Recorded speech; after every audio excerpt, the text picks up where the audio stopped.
Namaste. Greeting to all learners. BPIS 184 Logistic Management ഇന്ന് എടുക്കുന്നത് unit 5-6 രണ്ടെണ്ണമാണ് എടുക്കുന്നത്. Okay, BPAS 184. Today we are going to take unit 5 and 6. എന്താണ് unit 5? ഇത് block 2 ആണ്. ലോജിസ്റ്റിക്സ് മാനേജ്മെന്റ് കോമ്പോണൻസ്, ഘടകങ്ങൾ. അതായത് യൂണിറ്റ് 5 പ്രൊക്യൂർമെന്റ്, മെറ്റീരിയൽ പ്രൊക്യൂർമെന്റില്ലേ, എങ്ങനെ ഓരോരോ ഓഫീസിൽ എങ്ങനെയൊക്കെയാണ് അതിനെ പറ്റിയുള്ളതാണ്. Procurement of material and inventory control. നമ്മൾ സാധനങ്ങളെ വാങ്ങുന്നതും സ്റ്റോക്ക് ചെയ്യുന്നതും ഏത് വിധത്തിലാകണമെന്ന്, അതിന്റെ മെത്തേഡ്. അപ്പോൾ ഇതിലെ ഈ ചാപ്റ്ററിൽ നമ്മൾ പറയാൻ പോകുന്നത്, ഈ യൂണിറ്റിൽ പറയാൻ പോകുന്നത്, ഇതിന്റെ അണ്ടർസ്റ്റാൻഡിങ് എന്താണ് പ്രൊക്യൂർമെന്റ്, അതിന്റെ മെത്തേഡ് എന്താണ്, എങ്ങനെയാണ് ഇൻവെന്ററി കൺട്രോൾ ചെയ്യുക സ്റ്റോക്ക്, അതേമാതിരി അതിന്റെ ഫ്രെയിം വർക്ക് സ്ട്രക്ചർ, പിന്നെ ഇൻവെന്ററി കൺട്രോൾ ടെക്നിക്സ് ഉണ്ട്, automation in procurement and inventory control. ഇതാണ് നമ്മൾ ഈ യൂണിറ്റിൽ നമ്മൾ പറയാൻ പോകുന്നത്. Now, introduction of this unit 5. The backbone of trade by getting goods delivered quickly on ordering is logistics or supply chain. അതായത് ഒരു ബിസിനസ്സിൽ ഏറ്റവും വലിയ പ്രധാന ഘടകമാണ് സാധനങ്ങൾ സമയത്തിന് കിട്ടുക, ഡെലിവറി ചെയ്യുക. അല്ലാണ്ട് പ്രൊഡക്ഷൻ ചെയ്യാൻ പറ്റുമോ? എല്ലാ സാധനങ്ങളും മെറ്റീരിയലും ഇതൊക്കെ ഉണ്ടല്ലോ. ഇപ്പൊ ചിലപ്പോൾ നമ്മൾ നോക്കിക്കോളൂ, ചില ബ്രിഡ്ജ് പണിയാ വിചാരിക്കുക, ഇതൊക്കെ പാലം പണിയാൻ വിചാരിക്കുക, വേറെ അല്ല സോറി, ഇത് നാഷണൽ ഹൈവേ, എന്താ ഇതിനൊക്കെ സമയമുണ്ട് പരിധി. അപ്പോൾ മെറ്റീരിയൽസ് ആദ്യം വേണം, ടെൻഡർ പ്ലോട്ട്, അങ്ങനെ lot of things are there, you know. അപ്പൊ എന്തിനും അതെ, നമ്മുടെ ഒരു ബിസിനസ് ഫ്ലറിഷ് ചെയ്യണം എന്നുണ്ടെങ്കിൽ അതിന് സാധനങ്ങളെല്ലാം റെഡി ആയിരിക്കണം, അല്ലെങ്കിൽ ഡിലേ വരും. ഡിലേ ഏതെങ്കിലും പ്രൊജക്ട് ഡിലേ വന്നാൽ പ്രൊജക്ട് കോസ്റ്റ് ഇൻക്രീസ് ചെയ്യും. ഇന്നുണ്ടാക്കുന്ന പാലം 3 മാസം കഴിഞ്ഞോ 5 മാസം കഴിഞ്ഞോ ചെയ്യാന്ന് വെച്ചാൽ ചിലപ്പോൾ 2 കോടിയുടെ ഉള്ളത് 4 കോടിയാവും. കാരണം ചില സമയത്ത് ടാക്സ് കൂടും, പല വിധത്തിലുള്ള പല പ്രശ്നങ്ങൾ വരും, റോ മെറ്റീരിയലിന്റെ വില കൂടും, ട്രാൻസ്പോർട്ടേഷന്റെ ഉപയോഗം, കാരണം ഡീസലും മറ്റതിൻ്റെ ഒക്കെ ഉണ്ടല്ലോ, അത് കൂടും. പെട്ടെന്നല്ല ഇത് വരുന്നത്. അത് ഈ ഡീസലും പെട്രോളിന്റെ എങ്ങനെയാണെന്ന് വെച്ചാൽ ഇന്റർനാഷണൽ മാർക്കറ്റ് അനുസരിച്ചിട്ടാണ്. അപ്പൊ നമ്മുടെ കയ്യിലുള്ളതല്ലത്. അപ്പൊ ചിലപ്പോൾ unforeseen circumstances these prices may go up. So, the major components of logistic management are procurement. അപ്പം നമ്മൾ ആദ്യം പ്രൊക്യൂർ ചെയ്യാൻ അതിന് പല മെത്തേഡ്സ് ഉണ്ട്. എങ്ങനെയാണ് പിന്നെ അതൊന്ന് വന്നാൽ അതെങ്ങനെ മെറ്റീരിയൽ ഹാൻഡിൽ ചെയ്യുന്നത്? അങ്ങനെ അല്ലാണ്ട് കൊണ്ടുവന്ന് അവിടെ കൊണ്ട് ഡംപ് ചെയ്യലല്ലോ സാധനങ്ങൾ. അപ്പൊ ഡംപ് ചെയ്യുന്ന വിധത്തിലാവണല്ലോ. ഇപ്പൊ ഉദാഹരണം, നമ്മൾ എന്തെങ്കിലും ഒരു സാധനം മേടിച്ചു വരിക, ഒരു പഞ്ചസാര മേടിച്ചിട്ട് നമ്മൾ കൊണ്ടുപോയിട്ട് വെള്ളത്തിന്റെ അടുത്തോ അല്ലെങ്കിൽ വേറെ എന്തെങ്കിലും അടുത്തോ വെച്ചിട്ടുണ്ടെങ്കിൽ അത് പിന്നെ മെൽറ്റ് ചെയ്യും ചില സമയത്ത്, അല്ലേ? അപ്പൊ അതിനെ സ്റ്റോർ ചെയ്യുന്ന വിധങ്ങളുണ്ട്. അതേമാതിരി ഇപ്പോൾ റൈസ് ആയിക്കോട്ടെ, ഗോതമ്പ് ആയിക്കോട്ടെ, വേറെ എന്തെങ്കിലും ആയിക്കോട്ടെ, അല്ലെങ്കിൽ അത് പ്രോപ്പറായിട്ട് ഫുഡ് കോർപ്പറേഷൻ സ്റ്റേജ് ഉണ്ട്, അതിലെ പ്ലാറ്റ്ഫോമിൽ വെച്ച് അതിന്റെ മീതെയാണ് ചാക്ക് വയ്ക്കുന്നത്. അപ്പൊ അത് അതിനെ പറ്റിയിട്ടാണ് പറയുന്നത്. പിന്നെ packaging is very very essential. എങ്ങനെ അത് പാക്കേജ് ചെയ്യണം അതൊക്കെ വരുന്നുണ്ട് ഇതിൽ. അപ്പൊ ഇത് വിശദീകരിച്ച് പറയാം. പിന്നെ പ്രധാനപ്പെട്ട ട്രാൻസ്പോർട്ടേഷൻ അത് നിങ്ങൾ അതാത് ഇതിനു വേണ്ടിയിട്ട് ഇപ്പൊ നോക്കിക്കോളൂ. നമ്മളിപ്പോൾ എന്തെങ്കിലും സാധനങ്ങളോ ഫർണിച്ചർ എന്തെങ്കിലും അപ്പൊ ട്രക്ക് പോരെ, നേരെ മറിച്ച് ഓയിലോ, അതിന് വേറെ ഇതല്ലേ വേണ്ടത് നമുക്ക്. അതിനുള്ള ഓയിലൊക്കെ കയറി,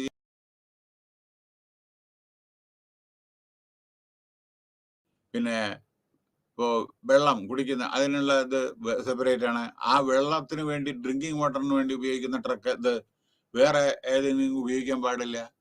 നമ്മുടെ സിവറേജിന്റെ മറ്റേത് ക്ലിയർ ചെയ്യുന്ന അതിനൊന്നും ഉപയോഗിക്കാൻ പാടില്ല, കാരണം ഡ്രിങ്കിങ് വാട്ടർ സ്റ്റോർ ചെയ്യേണ്ടതാണ്. അപ്പൊ ഓരോരോ ട്രാൻസ്പോർട്ട് ഇതിന് ഫിക്സ് ചെയ്തിട്ടുണ്ട് വിത്ത് related information that enables control of movement and supply of goods. അത് പറയാം എന്താണെന്നൊക്കെ. Procurement and supply management involve buying the goods. Procurement പറഞ്ഞാൽ ആദ്യം സെലക്ട് ചെയ്യണത് എവിടുന്ന് കിട്ടും, അത് എന്താണ് ഇതിന്റെ ഡിഫറൻസ് ഇപ്പൊ വരുന്നുണ്ട്. അതായത് പ്രൊക്യൂർമെന്റും എന്താണ് പർച്ചേസ് മാനേജ്മെന്റും കൂടി അത് വരുന്നുണ്ട്, ഡിഫറൻസ് വരുന്നുണ്ട്. അപ്പൊ പറയാം. അപ്പൊ involve buying goods and services that hello N organisation. അപ്പൊ നമ്മുടെ പിന്നെ ഈ വാങ്ങുന്നത് കോസ്റ്റ് എഫക്റ്റീവ് ആയിരിക്കണം, പ്രൈസ് എല്ലാം നെഗോഷിയേറ്റ് ചെയ്തിട്ട് വേണം. അതായത് നമ്മുടെ സൈഡിൽ നിന്ന് സിംഗിൾ ലാബ്സ് വൈൽ നെഗോഷിയേറ്റിംഗ് അത് ചില സമയത്ത് ലക്ഷക്കണക്കിന് നഷ്ടങ്ങൾ വന്നേക്കാം. 1% കൂടി വിചാരിക്കുക നെഗോഷിയേഷൻ്റെ, ആ 1% ചില സമയത്ത് ലക്ഷത്തിൽ ആയിരിക്കും ചിലപ്പോൾ ഡിഫറൻസ് വരിക. അപ്പോൾ അത് കമ്പനിക്ക് നഷ്ടമാവും. വളരെ എഫക്റ്റീവ്. അതാണ് negotiation skill by the purchase manager is very very essential at the time of procurement of material. അതാണ് പറഞ്ഞ വളരെ നല്ല കഴിവുള്ള ആളുകളായിരിക്കണം, എന്നാലേ കമ്പനിക്ക് ഉണ്ടാവും. അല്ലാണ്ട് വെൻഡർ എന്താ പറഞ്ഞേ അതനുസരിച്ച് നമ്മൾ വാങ്ങാൻ പറ്റും. ചില സമയത്ത് അത് നെഗോഷിയേറ്റ് ചെയ്യണ്ടേ. So procurement is often responsible for large chunk of company revenue. കണ്ട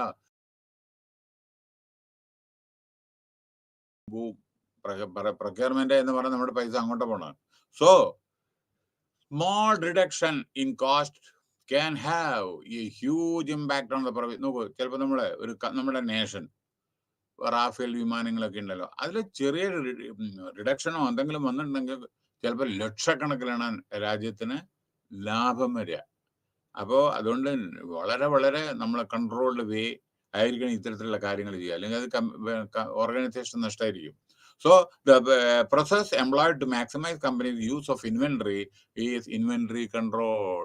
അപ്പോൾ ഏറ്റവും നമ്മുടെ അതുമാതിരി സ്റ്റോക്ക് ഉണ്ടല്ലോ, അത് കൺട്രോൾ ചെയ്യുന്ന അത് സെപ്പറേറ്റ് വരുന്നുണ്ട്. അപ്പൊ this unit shall bring out the importance of procurement. അപ്പൊ ഈ യൂണിറ്റിലെ പ്രൊക്യൂർമെന്റിന്റെ ഇമ്പോർട്ടൻസും അതിന്റെ വ്യത്യാസം, പ്രൊക്യൂർമെന്റും പർച്ചേസും തമ്മിലുള്ള വ്യത്യാസം, ഡിസ്കസ് സ്റ്റെപ്സ് ഇൻ പ്രൊക്യൂർമെന്റിന്റെ cycle and examine the important inventory control techniques ആണ് നമ്മുടെ ഈ യൂണിറ്റിൽ പറയുന്നത്.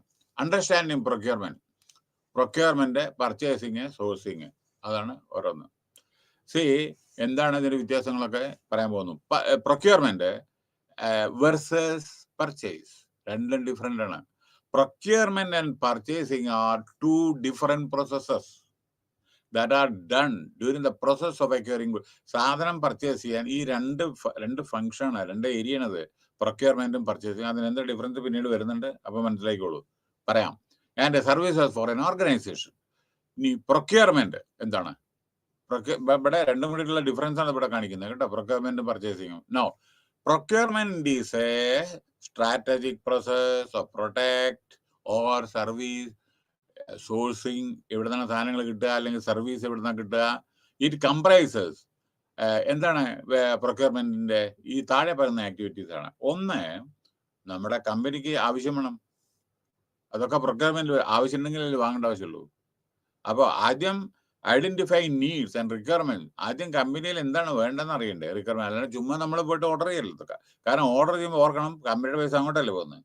നോ, സോഴ്സിങ്, ഇത് എവിടുന്ന കിട്ടുക? ഓർഡർ അതായത് വേണമെന്ന് വിചാരിക്കുക, ഇത് എവിടുന്ന കിട്ടുക? നമ്മുടെ ഇന്ത്യയിലുണ്ടോ, തമിഴ്നാടുവിലുണ്ടോ, കർണാടകയിലുണ്ടോ, വേറെ എവിടെയെങ്കിലും ഉണ്ടോ അറിയേണ്ടത്. അപ്പൊ അതിന് നമ്മുടെ എല്ലാ ഡാറ്റ നമ്മുടെ കയ്യിൽ, പർച്ചേസ് മാനേജറുടെ കയ്യിൽ വേണം. ആൻഡ് എവാലുവേറ്റിംഗ് ലോക്കൽ, അതായത് ലോക്കലി നമുക്ക് അവൈലബിൾ ആണ് വിചാരിക്കുക. ഇപ്പൊ നമുക്കൊരു മാരുതി കാർ വേണമെന്ന് വെച്ചാൽ ഗുഡ്ഗൗണിൽ പോയിട്ട് അവരുടെ പ്ലാന്റ് വാങ്ങേണ്ട ആവശ്യമുണ്ടോ? അവരുടെ ഡീലറില്ലേ?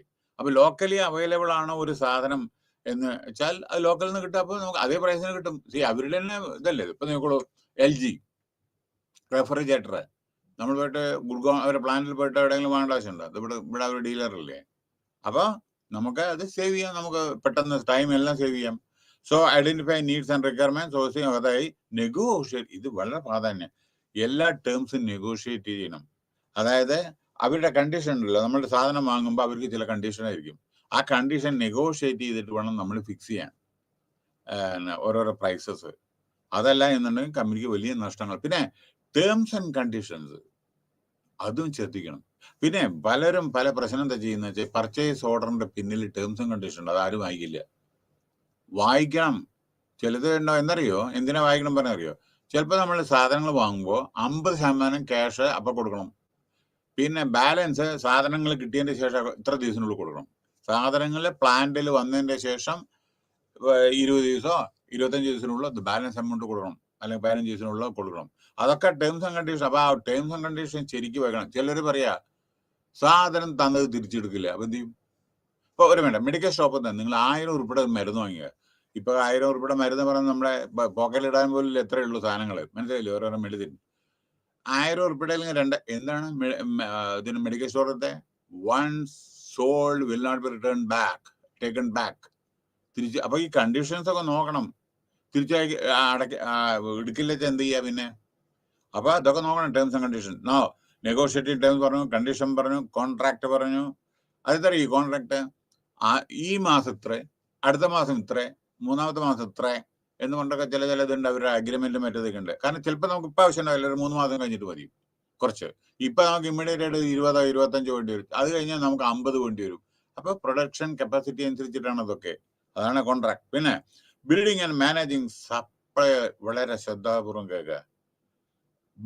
ഏറ്റവും പ്രധാനപ്പെട്ടത് സപ്ലയർ, നമ്മൾക്ക് സാധനം തരുന്ന ആളുകളും നമ്മളും തമ്മിലുള്ള റിലേഷൻ മെയിൻറ്റെയിൻ ചെയ്യണം. അല്ലെങ്കിൽ അവർ സാധനങ്ങൾ വേറെ ആർക്കെങ്കിലും കൊടുക്കും. മനസ്സിലായോ? നമ്മുടെ ഇത് ടേംസ്, നമ്മുടെ ഡീലിങ് അവരായിട്ട് വളരെയധികം നല്ല റിലേഷൻഷിപ്പ് ഉണ്ടെങ്കിൽ അല്ലെങ്കിൽ അവർ വേറെ ആർക്കെങ്കിലും കൊടുക്കും. അപ്പം നമ്മൾ ആ സാധനം നമുക്ക് കിട്ടാതെ വരും, വേറെ ഏതെങ്കിലും സോഴ്സിൽ നിന്ന് മേടിക്കേണ്ടി വരും. അപ്പം നമ്മുടെ കോസ്റ്റ് കൂടും. സപ്പോസ് കേരളത്തിൽ അത് പിന്നെ വേറെ അവൈലബിൾ അല്ല വിചാരിക്കുക, ഇവിടെ നിന്നിട്ട് തമിഴ്നാട് പോകണം. അപ്പം തമിഴ്നാട് നിന്ന് ട്രാൻസ്പോർട്ടേഷൻ വേണ്ടേ?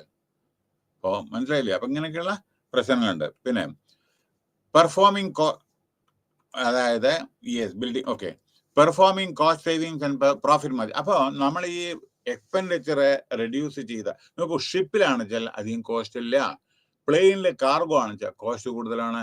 അപ്പം നമ്മൾ ശ്രദ്ധിക്കുന്നത് എവിടുന്നാണ്. ഇപ്പം കൊള്ളുന്ന ഓർമ്മിച്ചോളൂ, ജാർഖണ്ഡോ ബീഹാറിന്നോ കോൾ കൽക്കരി നമ്മൾ സപ്പോസ് കുറച്ച് ആവശ്യമുണ്ടോ ചെയ്യുക, കുറേ ആവശ്യമുണ്ടോ വിചാരിക്കുക, നമ്മൾ എന്താ ചെയ്യുക, നമ്മൾ ട്രക്കിൽ കയറ്റി ഇവിടെ കൊണ്ടുവന്ന് വിചാരിക്കുക, 10 ട്രക്ക് അവിടെ കൊണ്ടുവന്ന് വിചാരിക്കുക, ഇവിടെ എന്തെങ്കിലും ആവശ്യമുണ്ടെന്ന് വിചാരിക്കുക, ഇവിടെ അതിന് പകരം ഒരു നമ്മുടെ റെയിൽവേ വേഗൺ അതിന് വേണ്ടിയിട്ടുണ്ടല്ലോ. അതിൽ നിങ്ങൾക്ക് എത്ര വേണമെച്ചാലും 10-50 വേഗം ഉണ്ടല്ലോ.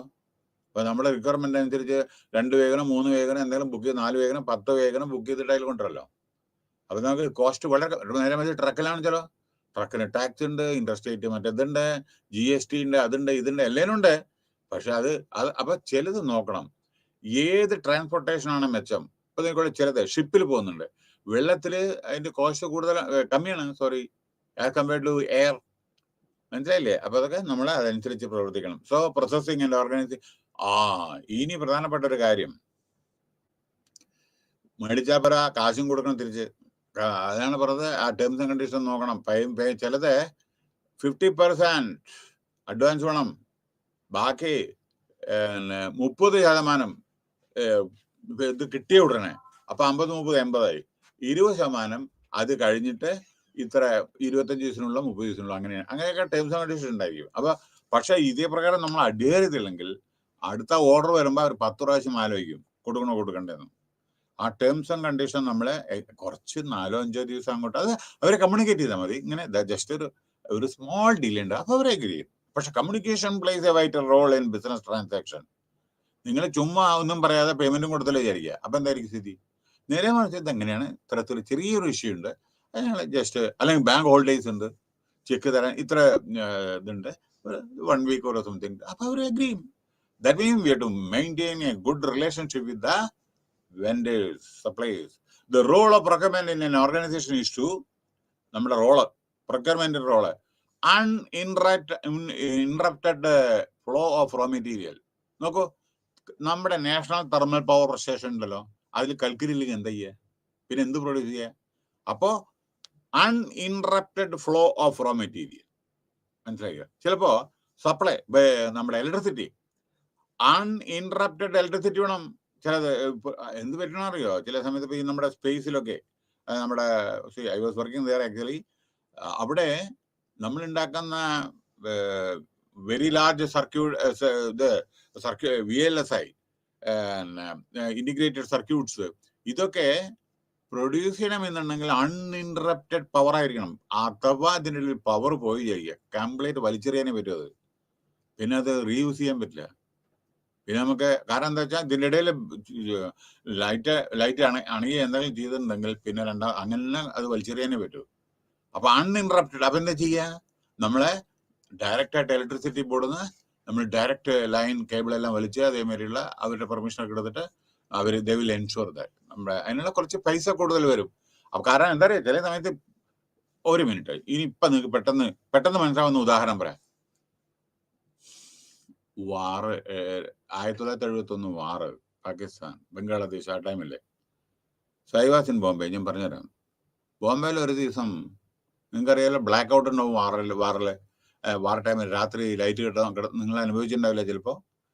വാറില് നമ്മുടെ പാകിസ്ഥാൻ വാർ 65-ലും 71-ലും ചൈന വാർ 62-ലൊക്കെ ഇത് സംഭവിക്കും. കാരണം ലൈറ്റ് രാത്രി ഓൺ ചെയ്യാൻ പറ്റില്ല. കാരണം എനിമീസിന് ഇത് നമ്മൾ ഇത് നഗരമാണെന്ന് കണ്ടാൽ അവരവിടെ ബോംബിടും.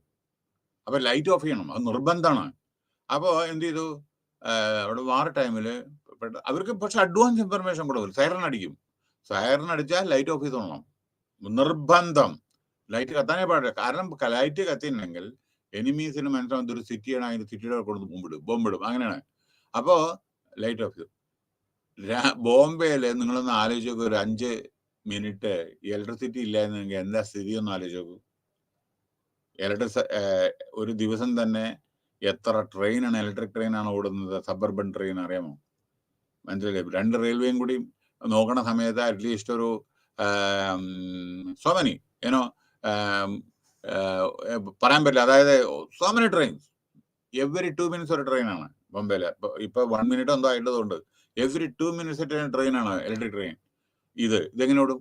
പവർ ഇല്ലെങ്കിൽ ഒന്ന്. രണ്ടാമത് ട്രാഫിക്, ഹെവി ട്രാഫിക്കില് നമ്മുടെ സിഗ്നല്, അത് സിഗ്നലിൽ എന്ത് ചെയ്യും, അവിടെ കൂട്ടിയിടിക്കും, വാഹനങ്ങൾ കൂട്ടിയിടിക്കും. ഒന്നിട്ട് പിന്നിലൊന്ന്, പിന്നെ അതിന്റെ പിന്നിൽ വേറൊന്ന്, അതിഭയങ്കര ട്രാഫിക് ജാം ആയിരിക്കും. അപ്പോൾ ഇതൊക്കെ നമ്മളെ ശ്രദ്ധിക്കണം. ഇത്തരത്തിലുള്ള കാര്യങ്ങളൊക്കെ നമ്മളുണ്ടല്ലോ. ഒന്ന് ഗവൺമെന്റ് റൂൾസ് ചെയ്യുക, പിന്നെ എൻഷുർ ചെയ്യുന്ന. പിന്നെ വേറൊരു കാര്യം എന്താണെന്ന് വെച്ചാൽ നോക്കൂ, ഇവിടെ കോസ്റ്റ് സേവിങ്, പ്രോഫിറ്റ് മാർജിൻ ഇതൊക്കെ പറഞ്ഞല്ലോ ഞാൻ. ഓർഗനൈസിങ് പേയ്മെന്റ്, സപ്ലൈയുടെ ഇതൊക്കെ പറഞ്ഞു. അൺഇൻറപ്റ്റഡ് ഫ്ലോ. അപ്പോൾ ഇവിടെ ഇലക്ട്രിസിറ്റി ഇല്ല എങ്കിൽ ഉള്ള പ്രശ്നങ്ങളും ഉണ്ട് ചിലത്. അപ്പൊ അതേമാതിരി, പക്ഷെ അത് അത്യാവശ്യമാണ്, രാജ്യത്തിന്റെ സുരക്ഷിതനാണ്. പക്ഷെ ഇവിടെ പ്രൊഡക്ഷനിൽ അത് അൺഇൻറപ്റ്റഡ് ഇത് വേണം. ഈ അറ്റോമിക് പവർ പ്ലാന്റ് ഇവിടെയൊക്കെ അൺഇൻറപ്റ്റഡ് ഇലക്ട്രിസിറ്റിയാണ്. അപ്പൊ റോ മെറ്റീരിയൽ അതേമാതിരി വേണം. അത് കാരണം കൺവെയർ ബെൽറ്റിൽ ഇങ്ങനെ പോവല്ലേ കംപ്ലീറ്റ്. ഓക്കെ. ഇപ്പോൾ picture tube, colour tube, picture tube ഉണ്ടാക്കുമ്പോൾ അതേമാതിരി കൺവെയർ ബെൽറ്റില് ശരിക്കും പൊക്കോളം മേലെ ഫ്ലോ. അതിനെ improve the quality of finish good. സാധനത്തിന്, നിങ്ങൾ ഉണ്ടാക്കുന്ന സാധനത്തിന് ഗുണമില്ലെങ്കിൽ ആരും മേടിക്കില്ല. അത് പറഞ്ഞല്ലോ, ഇന്നലെ തന്നെ പറഞ്ഞല്ലോ. ഓപ്റ്റിമൈസ്, നമുക്ക് എന്താ വേണ്ടത്? കസ്റ്റമർ ഹാപ്പി ആയിരിക്കണം, സാറ്റിസ്ഫൈഡ് ആയിരിക്കണം. മനസ്സിലായി? അവരുടെ നീഡ് അനുസരിച്ച് നമ്മൾ സപ്ലൈ ചെയ്യണം, അവരുടെ സ്പെസിഫിക്കേഷൻ അനുസരിച്ച്. നെക്സ്റ്റ് 7R പ്രൊക്യൂർമെന്റ് 7R 7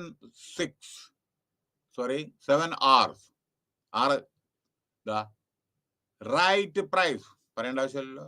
പിന്നെ റൈറ്റ് ക്വാണ്ടിറ്റി, നമ്മുടെ എത്രയാണ് ഓർഡർ ചെയ്യുന്നത് അതനുസരിച്ച് സപ്ലൈ ചെയ്യുക. അപ്പൊ റൈറ്റ് ക്വാണ്ടിറ്റി.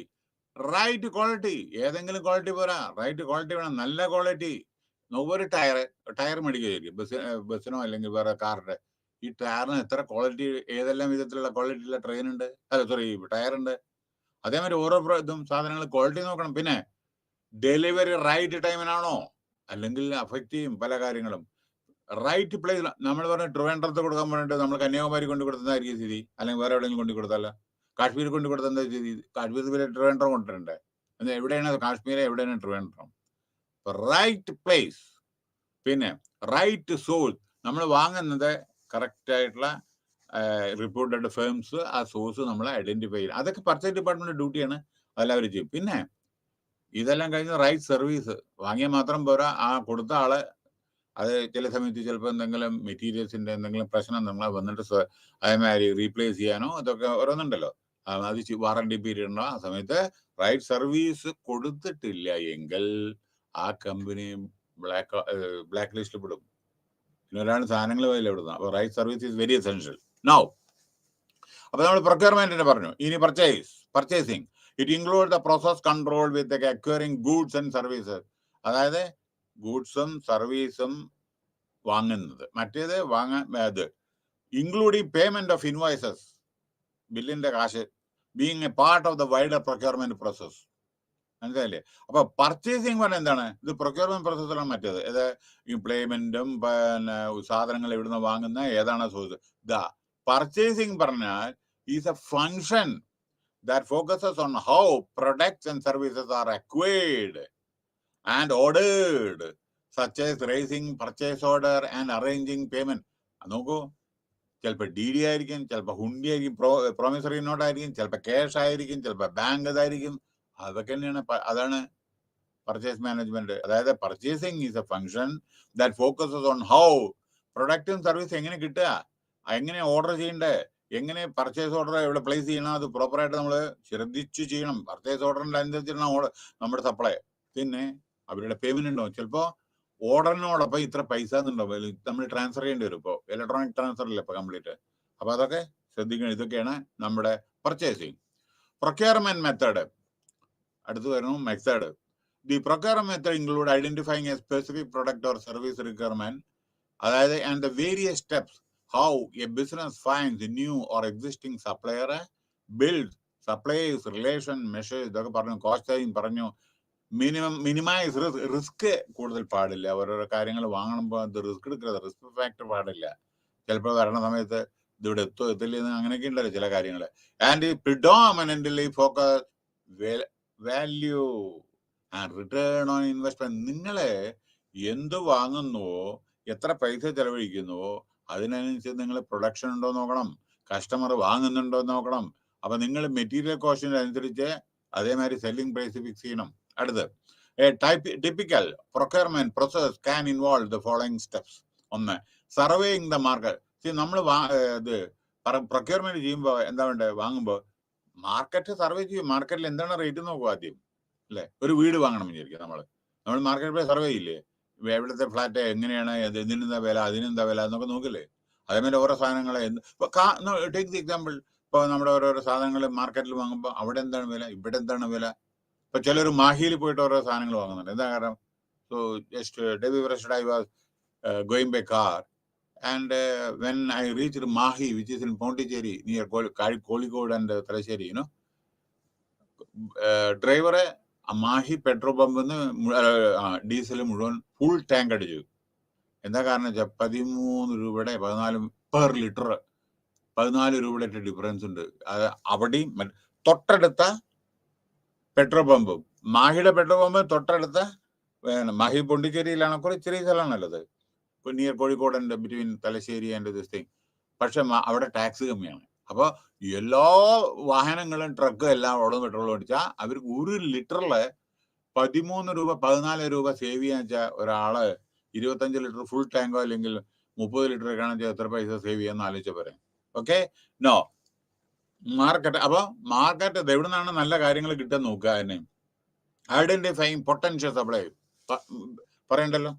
പിന്നെ ക്രിയേറ്റിംഗ് അപ്രൂവൽ വെൻഡേഴ്സിന്റെ. ഒരു സാധനം ഈയിടെ നിന്ന് വാങ്ങിയിട്ടില്ലെങ്കിൽ എവിടുന്ന പിന്നെ കിട്ടുക, മനസ്സിലായോ? അവിടെ ഇല്ലെങ്കിൽ ഇത് എവിടുന്ന കിട്ടുക? അച്ഛാ, ഓക്കെ. Assessing internal needs. ആദ്യം നമ്മള് എത്ര റിക്വയർമെന്റ് എന്ന് ഇന്റേണൽ നോക്കണം, എന്നിട്ടേ വാങ്ങാൻ പാടും കേട്ടോ. അതല്ല എന്നുണ്ടെങ്കിൽ വലിയ പ്രശ്നം നേരിടേണ്ടി വരും. Internal needs. അപ്പോൾ അടുത്ത് preparing A purchase order. Purchase order വലിയ പ്രിന്റ് എടുത്താണ്, കമ്പനിയുടെ എല്ലാ പേര്, ടെലക്സ് നമ്പർ, ഫാക്സ് നമ്പർ. ഇപ്പൊ ടെലക്സ് ഇല്ല, ഫാക്സ് നമ്പർ, അതേമാതിരി ടെലിഫോൺ നമ്പർ, എല്ലാം GST നമ്പർ, ഇതെല്ലാം വേണം. ഓക്കെ, അതിലാണ് നമ്മൾ എത്ര ക്വാണ്ടിറ്റി, എന്താണ് സാധനം വേണ്ടത് എന്ന്, പിന്നെ സ്പെസിഫിക്കേഷൻ, അതൊക്കെ അതിലാണ് മെൻഷൻ ചെയ്യണം. അതാണ് പർച്ചേസ് ഓർഡർ. അത് രണ്ടോ മൂന്നോ കോപ്പി വേണ്ടി വരും. കാരണം ഒന്ന് അവർക്ക് അയക്കാനോ, ഒന്ന് നമ്മുടെ ചിലപ്പോൾ ബാങ്കിൽ അയക്കേണ്ടി വരും. അങ്ങനെയൊക്കെ ഉണ്ടോ. അപ്പൊ 3-4 കോപ്പി ഒരു പർച്ചേസ് ഓർഡറിൽ വരും കേട്ടോ. കാരണം ഒന്ന് അവർക്ക് ഇതിൽ കൊടുക്കേണ്ടി വരും, അവർക്ക് പർച്ചേസ് ഓർഡർ. ഒന്ന് നമ്മുടെ അക്കൗണ്ട് ഡിപ്പാർട്ട്മെന്റിൽ കൊടുക്കണം, മനസ്സിലായോ? ഒന്ന് നമ്മള് ഇവിടെ ചില സമയത്ത് മെറ്റീരിയൽ ക്യാരി ചെയ്യുന്നതോ അല്ലെങ്കിൽ അവിടെ ആവശ്യം വേണ്ടി വരും. ചില സമയത്ത് ഈ ഒക്ട്രോ ഇതൊക്കെ ഉണ്ടല്ലോ, അവിടെയും ചിലപ്പോൾ കൊടുക്കേണ്ടി വരും ഇത്. അപ്പൊ ഇതൊക്കെ നോ നെക്സ്റ്റ് പർച്ചേസ് ഓർഡറായി പ്രപ്പോസല്. പിന്നെ ഒരു പർച്ചേസ് ഓർഡർ കിട്ടിയിട്ടുണ്ടെങ്കിൽ അത് എവാലുവേറ്റ് ചെയ്യണ്ടേ. അതേമാതിരി അവിടുന്ന് സപ്പോസ് ഞങ്ങൾ തരാൻ തയ്യാറാണ്, ഞങ്ങളുടെ ഇത്ര പൈസ ആണ് എന്ന് പറഞ്ഞിട്ട് ഒരു പ്രപ്പോസൽ അവിടുന്ന് വന്നു വിചാരിക്കുക. നമ്മൾ പർച്ചേസ് ഓർഡർ പ്ലേസ് ചെയ്തു. പർച്ചേസ് ഓർഡർ പ്ലേസ് ചെയ്തിട്ട് അവർ പറയുമല്ലോ ഇത്ര കാശ് തരാം നിങ്ങളെന്ന്. അത് അനലൈസ് ചെയ്യണം, പ്രപ്പോസല് എവാലുവേറ്റ് ചെയ്യണം. കൊട്ടേഷൻ വാങ്ങിക്കണം, അതിൽ L1 ലോവസ്റ്റ് ഏതാണെന്ന് അതിനാണ് കൊടുക്കേണ്ടത്. പക്ഷെ ക്വാളിറ്റിയിൽ കോംപ്രമൈസ് ചെയ്യരുത്. Selecting the right supplier, negotiating പറഞ്ഞല്ലോ, receiving goods, performing quality checks.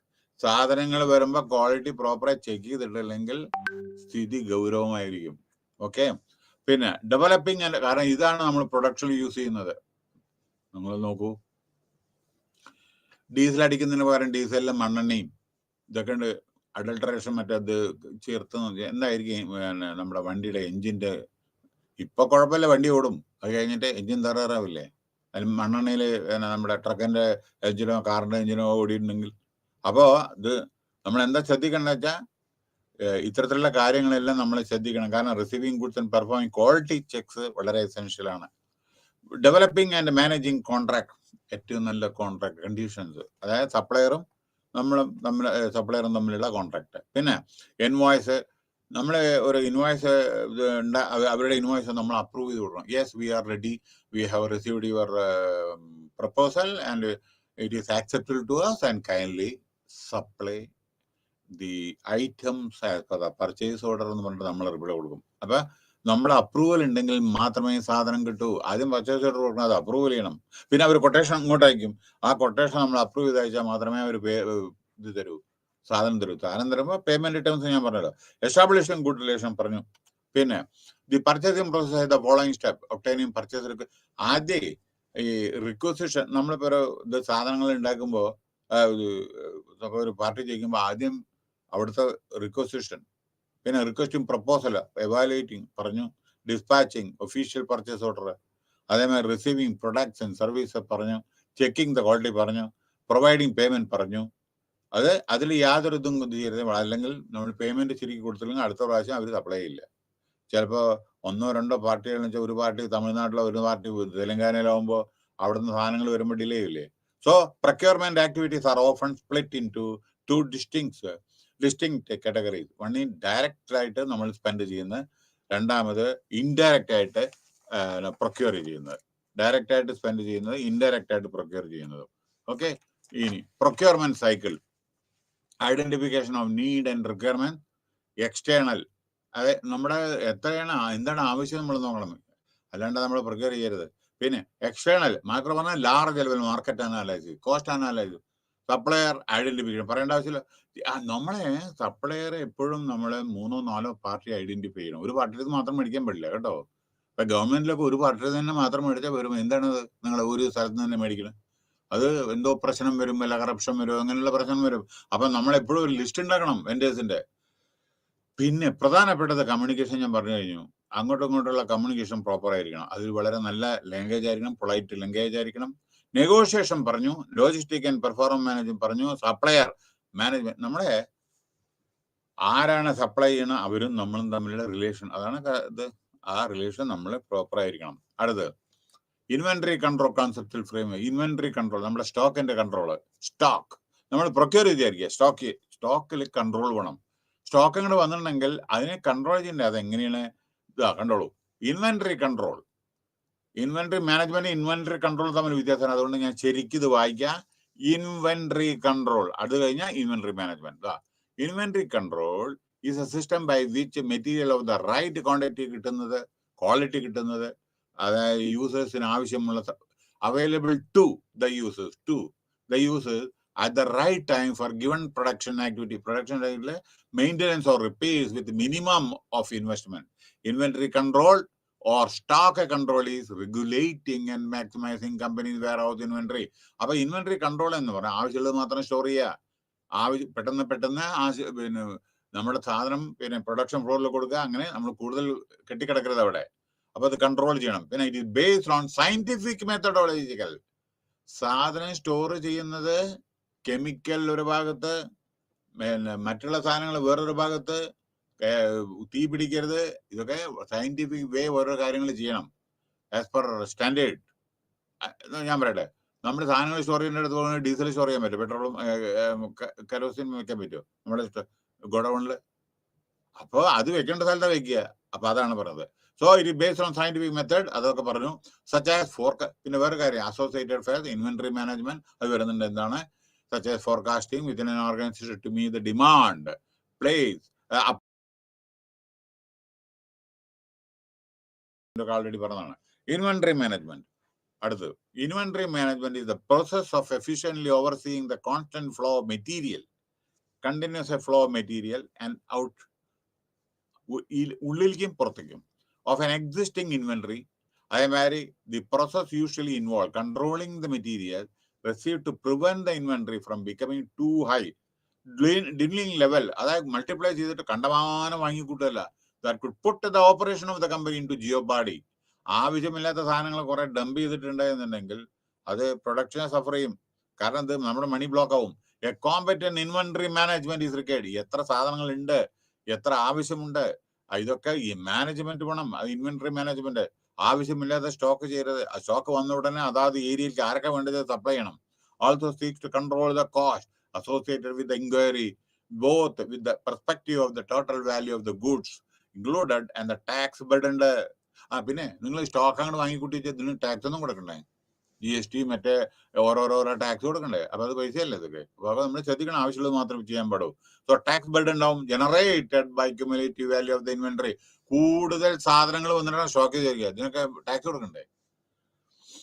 So cost of പറയണ്ടല്ലോ, ഇൻവെന്ററിയുടെ കോസ്റ്റ്, സാധനങ്ങൾ കെട്ടിക്കിടന്ന അതിനുള്ള കാശ്. ഞാൻ പറഞ്ഞില്ലേ, കാറ് ഇപ്പോ വോക്സ് വാഗന് അല്ലെങ്കിൽ ടാറ്റയുടെ ആയിക്കോട്ടെ, എന്തെങ്കിലും കുറെ കൂടെ കൊടുന്ന് സ്റ്റോക്ക് ചെയ്തിരിക്കുക. അപ്പോഴേ costly and large amounts are generally large amounts are generally undesirable. ആവശ്യമില്ലാതെ സ്റ്റോക്ക് ചെയ്യരുത്. സപ്പോസ് എന്തെങ്കിലും തീ കത്തിയേക്കുക, എല്ലാം തീ കത്തിപ്പുല്ലേ. ആവശ്യമില്ലാത്തതും കൊണ്ട് സ്റ്റോക്ക് ചെയ്ത് വിചാരിക്കുക, എല്ലാം കത്തിപ്പുല്ലേ. So it can have a significant impact on the company productivity and its delivery time. പിന്നെ the heart of inventory decision lies in the identification of inventory cost. എപ്പോഴും ഈ ഇൻവെന്ററി പറയുന്നത് ഇതിന്റെ കോസ്റ്റ്, അത് ഓപ്പറേഷൻ എത്രത്തോളം സഹായകരമാകുന്നു. അതുകൊണ്ട് പിന്നെ വേറൊരു കാര്യം, ഇൻവെന്ററിക്ക് ഫിക്സഡ് കോസ്റ്റ് ഉണ്ട്, ക്യാപിറ്റൽ കോസ്റ്റ്. അതായത് നമ്മുടെ സ്റ്റോറിൽ എന്തൊക്കെ സ്റ്റോർ ചെയ്യുന്നതിനും വാങ്ങുന്നതിനൊക്കെ ക്യാപിറ്റൽ കോസ്റ്റ്, അത് എത്രയാണ് അത്. പിന്നെ cost of operating the warehouse or store.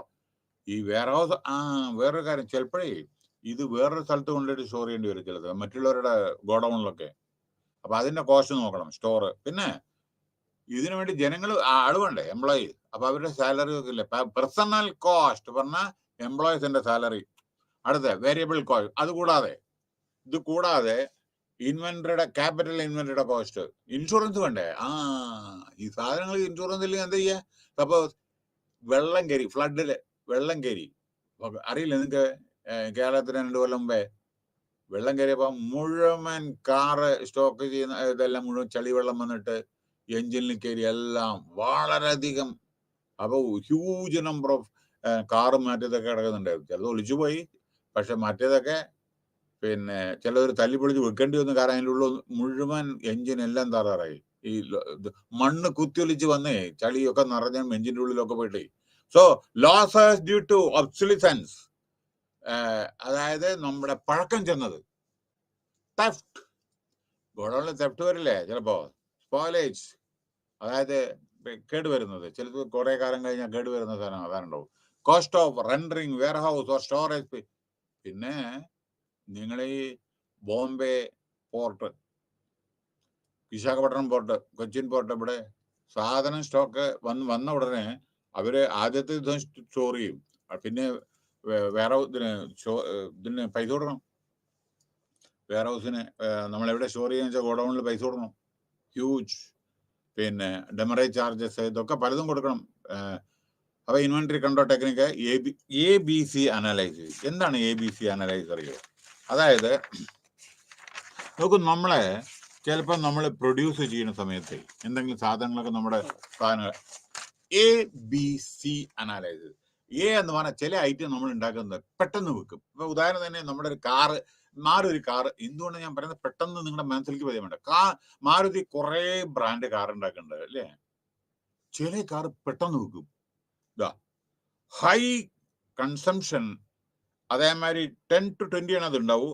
അത് 50% വാല്യൂ ആയിരിക്കും. അതാണ് A category. ABC analyse A.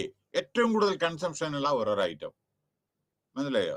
അതാണ്. ഇപ്പൊ നോക്കുള്ളൂ, നമ്മുടെ ഡീസൽ പെട്രോളൊക്കെ ഉണ്ടല്ലോ, ഡീസലും പെട്രോളും എല്ലാം വാങ്ങില്ല. പക്ഷേ എയറോപ്ലെയിൻ ഉപയോഗിക്കുന്നത് എല്ലാവരും വാങ്ങുമോ?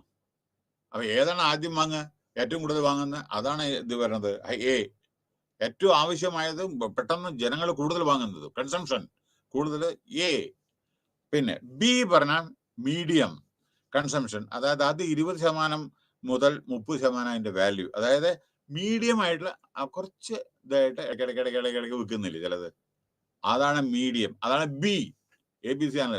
ദെൻ C എന്ന് പറഞ്ഞാൽ ലോ, ചിലത് വിൽക്കില്ല. അതാണ് പിന്നീട് സ്റ്റോക്ക് പിന്നെ സെയിൽ എന്നൊക്കെ പറഞ്ഞിട്ട് വിൽക്കുന്നത്. ചിലത് വിൽക്കില്ല നമ്മുടെ സാധനങ്ങള്. അത് അപ്പോഴാണ് ചില പ്രശ്നം. അപ്പൊ അത് 80%, 70 to 80% ചില സമയത്ത് അത് വരും. അത് നമ്മുടെ 20% ഓഫ് ദ ടോട്ടൽ വാല്യൂ ആണ്. അപ്പൊ ABC പറഞ്ഞ എ ഏറ്റവും കൂടുതൽ consumption, B middle, C lowest.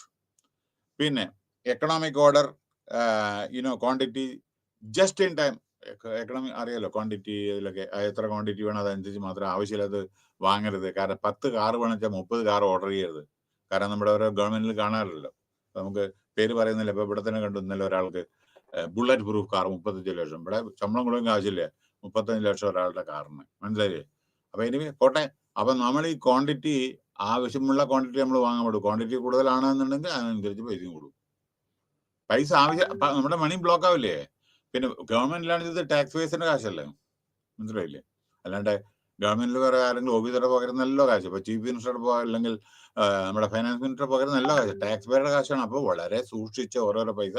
അപ്പൊ quantity has to be analysed properly. പിന്നെ വാട്ട് എവർ ഇത് that you to supply just in time, സമയത്തിനനുസരിച്ച് നമ്മൾ ഇത് കൊടുക്കണം. അതായത് company keeps only as inventory as it, ആവശ്യമുള്ള സാധനങ്ങൾ മാത്രം ജസ്റ്റ് ഇൻ ടൈമിന് കൊടുക്കുക. എന്നെ മെറ്റീരിയൽ റിക്വയർമെന്റ് പ്ലാനിങ് മെത്തേഡ് പറയേണ്ട ആവശ്യമില്ല. Planning is very essential. ഇന്ന് ഇത്ര, 3 മാസം കഴിഞ്ഞ് എത്ര, അല്ലെങ്കിൽ അടുത്ത മാസം എത്ര, അത് പ്ലാനിങ് ആവശ്യമുണ്ട്. പിന്നെ വൈറ്റൽ എസെൻഷ്യൽ, ചിലത് വളരെ വൈറ്റലായിട്ട് പെട്ടെന്ന് വേണ്ടതും വളരെ പെട്ടെന്ന് ഏറ്റവും കൂടുതൽ ആവശ്യമുള്ള ചില കാര്യങ്ങളുണ്ട്. ചിലത് ഡിസൈറബിൾ, വേണം, പിന്നീട് വേണ്ടി വരും. ചിലത് പെട്ടെന്ന് വേണ്ടി വരും, ചിലത് പിന്നീട് വേണ്ടി വരും. അപ്പൊ അത് നമ്മൾ അറിഞ്ഞിരിക്കണം. So then automation, procurement, inventory control, അതായത് allowing instant access to supplies anywhere in the world. കണ്ടോ? Create the automation. പിന്നെ creating a transparent market and where products, automatic procurement, standard procedure, reducing the time, സമയത്തിൻ്റെത്. പിന്നെ cost കമ്മി, outsourcing എവിടുന്ന് കിട്ടും, sources എവിടൊക്കെയാണ്, procurement എങ്ങനെയാണ്, തേർഡ് പാർട്ടി. നമ്മൾ പോറിന്റെ ആണെച്ചാൽ അവരുടെ ടേംസ് ആൻഡ് കണ്ടീഷൻ ഉണ്ട്. പിന്നെ അവിടുന്ന് മെറ്റീരിയൽസ് വാങ്ങുമ്പോൾ WTOന്റെ ഇത് അതനുസരിച്ചിരിക്കും. ചില സമയത്ത് ഫോറിൻ ഇന്റർനാഷണൽ ഇഷ്യൂസ് ഉണ്ട്, ചില ഇതുണ്ട്, ഗൈഡ് ലൈൻസ്. ഇന്റിഗ്രേറ്റിംഗ് കണ്ടിന്യൂസ്ലി വിത്ത്, അതായത് ഇന്റിഗ്രേറ്റിംഗ് പറഞ്ഞാൽ സപ്ലയർ ആയിട്ട് നല്ല റിലേഷൻ എന്നേ പറയുന്നുള്ളൂ. അപ്പൊ ഇതിന്റെ അവസാനം conclusion, inventory management is a crucial concern of organization. ഇത് help in planning their business future. Excess inventory പാടില്ല. ഇൻവെന്ററി കൺട്രോൾ ചെയ്യണം, റിക്കാർഡ് വേണം, ആക്യുറസി വേണം, വെലോസിറ്റി വേണം. Are still at the fair when discussing solution, electronic solution, implementation, technology. അതായത് stock ഒക്കെ software ഉണ്ട്, എത്രയുണ്ട്, എത്ര കൊടുത്തു, എത്ര വന്നു എന്നൊക്കെ ഇല്ലേ, അത് ബാലൻസ് എത്ര, ഇത് ഇമൂവബിൾ ഏതൊക്കെയാണെന്ന്, പോകുന്നില്ല മെറ്റീരിയൽ പുറത്തൊക്കെ, അതൊക്കെ നോക്കണം. അതൊക്കെ സോഫ്റ്റ്വെയർ ഇതുണ്ട്. ഇപ്പോ inventory control focuses on the analysis that facility well-informed inventory decision by presenting framework that assist in determining when inventory should be ordered, how much should be ordered, എത്ര വാങ്ങണം, എപ്പ വാങ്ങണം, ultimately how the inventory order should be managed and accounted for. Inventory മേടിച്ചിട്ട് അത് എങ്ങനെ manage ചെയ്യണം, എങ്ങനെ account ചെയ്യുന്നത്. പിന്നെ മോഡേൺ ഇൻഫർമേഷൻ, ഇപ്പോഴത്തെ ടെക്നോളജി നമ്മൾ യൂസ് ചെയ്യണം. കാരണം എന്താണെന്ന് വെച്ചാൽ മെറ്റീരിയൽ സ്റ്റോറേജ്, അതേമാതിരി അതിന്റെ ഇൻഫർമേഷൻ. കാരണം മാനേജ്മെന്റിന് എത്രയുണ്ട്, എത്ര സ്റ്റോക്ക്, എത്ര വേണം, ഈ മാസം ബാലൻസ് എത്ര വേണം, ഇതൊക്കെയുള്ള ഇൻഫർമേഷൻ സിസ്റ്റം ഉണ്ട്. അതൊക്കെ സോഫ്റ്റ്വെയർ ഉണ്ട്. Have created A new possibility for more sophisticated and efficient control. ഇത് നമുക്ക് കൺട്രോൾ പെട്ടെന്ന് നമുക്കൊരു ക്ലിക്ക് ചെയ്താൽ നമുക്കറിയാം എത്ര ബാലൻസ് എന്ന്. Of supply chain, most organize can reduce their material flow cost substantially. ഇപ്പൊക്കെ വളരെയധികം വളരെ വളരെ വളരെ ഓട്ടോമാറ്റിക് മെഷീൻസ് ഇതൊക്കെയാണ്. അപ്പൊ നമ്മുടെ കോസ്റ്റ് വളരെ വളരെ വളരെ വളരെ കമ്മിയായിട്ട്. ഇപ്പൊ നമ്മൾ ടെക്സ്റ്റൈൽസ് നോക്കും, പണ്ടൊക്കെ നമ്മൾ കൈകൊണ്ട് തുന്നിയിട്ടൊക്കെ ഉണ്ടായിരുന്നു. ഓട്ടോമാറ്റിക് മെഷീൻസ് അല്ലേ complete. So inventory control techniques are particularly important components in this process. Inventory control ഏറ്റവും കൂടുതൽ നല്ല കൺട്രോൾ ചെയ്യണം. നൗ യൂണിറ്റ് 6, 5 കഴിഞ്ഞു, 6 മെറ്റീരിയൽ ഹാൻഡ്ലിങ്. ഇനി ഹാൻഡ്ലിങ്ങിനെ പറ്റിയിട്ടാണ്. ഈ സാധനം അയക്കുമ്പോഴും വാങ്ങുമ്പോഴും ഒക്കെ ഇല്ലേ, എങ്ങനെ ഹാൻഡിൽ ചെയ്യണേ എന്ന്. ഇപ്പൊ ഞാൻ ഉദാഹരണം പറയാം. പണ്ട് ഏതോ ഈ സൾഫ്യൂരിക് ആസിഡ് എന്തോ ഒരു ചെറിയ ബോട്ടിൽ ഞങ്ങളുടെ പ്ലാന്റില് എന്തോ ഉണ്ടായിരുന്നു. എനിക്കറിയില്ല അത്. ഇവിടെ ഇങ്ങനെ ബോട്ടിൽ ഇവിടെ കൈ വെച്ചിട്ട് ഇവിടെ വെച്ചിട്ട് ഞാൻ പോയി. കുറെ കഴിഞ്ഞ് പോക്കറ്റും ഇല്ല, ഇവിടെ മുഴുവൻ കരിഞ്ഞു പോയിരുന്നു. മനസ്സിലായില്ലേ? അപ്പൊ ഇതിന്റെ എങ്ങനെ ഹാൻഡിൽ ചെയ്യണമെന്ന് അറിയില്ലെങ്കിൽ അപകടം നിശ്ചയമായും വരും. പിന്നെ ഇപ്പൊ ഞാനൊരു കാര്യം കൂടെ പറയട്ടെ. അതായത് ചില സമയത്ത് ഈ നമ്മുടെ ഡിപ്പാർട്ട്മെന്റ് ഓഫ് സ്പേസ് ഇതിലൊക്കെ നമ്മൾ ജോലി ചെയ്യുന്ന സമയത്ത് ഈ ചിപ്സ് ഒക്കെ മാനുഫാക്ചർ ചെയ്യുന്ന സമയത്ത് നമ്മുടെ സ്വർണം മറ്റേ അവർക്ക് ലോക്കർ ഉണ്ട് അവരുടെ എംപ്ലോയീസിന്. വാച്ച്, ഇത് സ്വർണം ഇതൊന്നും അവർ ലോക്കർ, ഓരോരുത്തർക്ക് ലോക്കർ ഉണ്ട്, അതിൽ വെച്ചുകൊണ്ട് ഉള്ളിലേക്ക് പോകുമ്പോൾ പിന്നെ എയർ ഷവർ ഉണ്ട്. അത് കഴിഞ്ഞിട്ട് നമ്മുടെ ഡസ്റ്റ് എല്ലാം പോയതിന് ശേഷം യൂണിഫോം ഇട്ട് അവരുടെ ചെരുപ്പിട്ടിട്ട് ഉള്ളിലേക്ക് പ്രവേശിക്കാൻ പാടും. മനസ്സിലായോ? അപ്പൊ ഹാൻഡ്ലിങ്ങിന്റെ വലിയ ഇതുണ്ട്, വലിയ പ്രശ്നങ്ങളൊക്കെയാണ് കേട്ടോ. മെറ്റീരിയൽ എല്ലാ സാധനങ്ങളും വരെ ഗ്ലാസും നമ്മൾ പാക്കേജ് അയക്കുന്ന സമയത്ത് നമ്മൾ പ്രിക്കോഷൻ ഒക്കെ ഉണ്ട്. പിന്നെ മെറ്റീരിയൽ ഹാൻഡ്ലിംഗ് ഇതൊക്കെ വരുന്നുണ്ട്. Equipment, packaging, perspective types of packaging. Introduction. Logistic management aims at marketing customers. Making customers. Customer നമ്മൾ കൊടുക്കുന്ന സാധനം കസ്റ്റമർ അത് ഹാപ്പി ആയിട്ട് സ്വീകരിക്കട്ടെ. ആമസോണിന്റെ ഓൺലൈനിൽ വരുമ്പോൾ അവരുടെ നോക്കുക, പാക്ക് നോക്കുക എങ്ങനെയാണെന്ന്. കസ്റ്റമറെ കാണുമ്പോൾ തന്നെ നല്ല പറയുന്നത് ബ്യൂട്ടിഫുൾ ആയിട്ട് വെൽ പാക്ഡ് അല്ലേ. ക്വാളിറ്റി സർവീസ് ഇല്ല എന്നുണ്ടെങ്കിൽ തോന്നിയ മാതിരി നമ്മളൊക്കെ എന്താ പറയണ്ടേ അയച്ചിട്ടുണ്ട് എന്നുണ്ടെങ്കിൽ പകുതി പുറത്ത് പകുതി അല്ല, ഇപ്പൊ ചിലപ്പോൾ ഓയിലൊക്കെ ഇടുക പകുതി ലീക്ക് ഇങ്ങനെയൊക്കെ ഉണ്ടാവില്ലേ. അപ്പൊ അങ്ങനെ പിന്നെ കസ്റ്റമർ വാങ്ങില്ല വരുന്നത് നല്ല പാക്കല്ല എന്നുണ്ടെങ്കിൽ. അതല്ലല്ലോ അഡൾട്രേഷൻ ഉണ്ടെങ്കിൽ എന്ത് ചെയ്യും? അതിൻ്റെ ഉള്ളിൽ വേറെ എന്തെങ്കിലും മറ്റേ ഇഞ്ചക്ട് ചെയ്യും, വേറെ എന്തെങ്കിലും ഇതൊക്കെയാണെന്ന് വെച്ചാൽ നമുക്ക് കിട്ടുന്ന വെളിച്ചെണ്ണ, അതായത് നമ്മൾക്ക് കിട്ടുന്ന വെളിച്ചെണ്ണയാണ്, പക്ഷെ അതിൽ വേറെ എന്തെങ്കിലും അഡൾട്രേറ്റഡ് ഉണ്ടെങ്കിലോ. അപ്പൊ quality has to be ensured and package ഇതൊക്കെ വളരെ പാക്കിംഗ് ഒക്കെ വളരെ പ്രോപ്പർ ആക്കണം. ISO മാർക്ക് വേണം, മറ്റേ എഗ് മാർക്ക് മറ്റേ ഇതൊക്കെ വേണം. There are several products and commodities that are important for the day to അറിയാലോ logistic cycle and there is need for reliable material. അപ്പോ നമുക്ക് എത്ര മെറ്റീരിയൽ പ്ലാന്റിൽ വേണോ അവർ റിലയബിൾ ഫങ്ഷൻസ് ഉണ്ട് ഓരോരുടെ. Material handling concerned the movement of material handling പറഞ്ഞാൽ ഒരു സാധനങ്ങളെ അവിടെ നിന്ന് ഇവിടേക്ക് വരുന്നു, ഇവിടുന്ന് അവിടേക്ക് പോകുന്നു. അതിനെ സ്റ്റോക്ക് ഇവിടേക്ക് വരണം, കമ്പനിയിലേക്ക് വരണം, കമ്പനിയിൽ നിന്ന് പിന്നെ മറ്റ് നമ്മള് പിന്നെ നമ്മുടെ പ്രൊഡക്ഷൻ ഫ്ലോർ കൊടുക്കും. അങ്ങനെയൊക്കെ പ്രൊഡക്ഷൻ ഉണ്ടാക്കിയിട്ട് അവർ പിന്നെ മാർക്കറ്റിംഗ് ഇതിലേക്ക് കൊടുക്കുന്നു. അങ്ങനെയൊക്കെ ഉണ്ടല്ലോ. Within the storage space and goods each facility it is movement of right material of the right. അത് പറഞ്ഞല്ലോ, റൈറ്റ് ടൈം റൈറ്റ് കണ്ടീഷൻ. നല്ല കണ്ടീഷനാണ്. ഈ സാധനങ്ങളെ നമ്മളെ ഈ ട്രാൻസ്പോർട്ടേഷൻ ടൈമിലൊക്കെ പ്രോപ്പർ ടൈമിലായിരിക്കണം, റൈറ്റ് കണ്ടീഷനിലായിരിക്കും. റൈറ്റ് കണ്ടീഷൻ പറഞ്ഞത് ആവശ്യത്തിനുള്ളത് ഇതൊക്കെയാണ് ഉപയോഗിക്കുക. ട്രക്കും സാധനങ്ങളും ലിഫ്റ്റ് ഇതൊക്കെ ഉണ്ടല്ലോ, ഫോർക്ക് ലിഫ്റ്റ് ഇതൊക്കെ ഉപയോഗിക്കണം. അല്ലാണ്ട് വെയിറ്റിങ്ങിന് മനുഷ്യന് സാധിക്കും ഇതൊക്കെ പൊന്തിക്കാൻ. ചില സമയത്ത് ഈ ഫയർ പ്രൂഫ് ക്യാബിനറ്റ് ഇതൊക്കെ പറ്റും. ക്യാഷ് ടെസ്റ്റ് ഇതൊക്കെ നമുക്ക് മനുഷ്യന് പൊന്തിക്കാൻ പറ്റും. അപ്പൊ it include the movement, storage, control and protection of material. Material protection അത് ഡാമേജ് പാടില്ല. Okay, product and package goods അതൊക്കെയാണ് ഡിസ്ട്രിബ്യൂഷൻ ഇതൊക്കെ മാനുഫാക്ചറിങ്. അടുത്ത സിഗ്നിഫിക്കൻസ് ഓഫ് മെറ്റീരിയൽ ഹാൻഡ്ലിംഗ്. എന്തിനാണ് നല്ല വിധത്തിൽ മെറ്റീരിയൽ ഹാൻഡ്ലിംഗ് വേണം പറഞ്ഞത്? Improving operational efficiency. കാരണം ഡിഫക്റ്റ് മെറ്റീരിയൽ പാടില്ല. Ensuring better control, flow of better materials, providing better response to customers.